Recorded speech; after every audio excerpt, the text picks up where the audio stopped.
आज मैं आपको ले चलूंगा उस समय में जब भगवान राम अपने वनवास के दौरान मिथिला पहुंचे थे।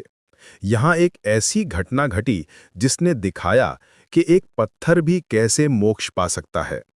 मिथिला नगरी में राजा जनक के समय की बात है। यहाँ रहती थी अहिल्या, जो अपनी सुंदरता और पवित्रता के लिए प्रसिद्ध थी। महर्षि गौतम की पत्नी अहिल्या का जीवन खुशियों से भरा हुआ था, लेकिन देवराज इंद्र की नजर उस पे पड़ गई। इंद्र ने छल से गौतम ऋषि का रूप धारण किया और अहिल्या के पास पहुंचा। अहिल्या को लगा कि ये उसके पति हैं, लेकिन जब सच्चाई सामने आई तो बहुत देर हो चुकी थी। गौतम ऋषि जब वापस आए तो उन्होंने सब कुछ देख लिया। क्रोध में आकर उन्होंने इंद्र को श्राप दिया कि उसके शरीर पर हजारों आंखें हो जाएंगी, और अहिल्या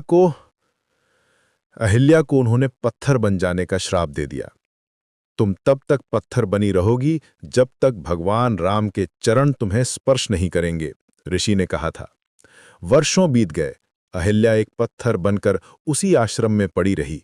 बारिश आती, धूप आती, तूफान आते, लेकिन वो वहीं थी, मूक, निष्क्रिय, लेकिन अंदर से जिंदा। उसका मन रोज प्रार्थना करता था, हे प्रभु, कब आएंगे आप? कब मिलेगी मुझे मुक्ति? फिर वो दिन आया जिसका इंतजार सदियों से था। भगवान राम, लक्ष्मण और विश्वामित्र मुनि के साथ मिथिला की ओर जा रहे थे। जब वे गौतम आश्रम के पास पहुंचे तो विश्वामित्र ने राम से कहा, राम, यहाँ एक कथा है। ये पत्थर कोई साधारण पत्थर नहीं है। राम ने उस पत्थर को देखा। उनकी दिव्य दृष्टि में सब कुछ साफ था। वे जानते थे कि ये अहिल्या है, जो अपनी मुक्ति का इंतजार कर रही है। राम ने अपना पैर उस पत्थर पर रखा और फिर एक चमत्कार हुआ। पत्थर में से एक तेज प्रकाश निकला।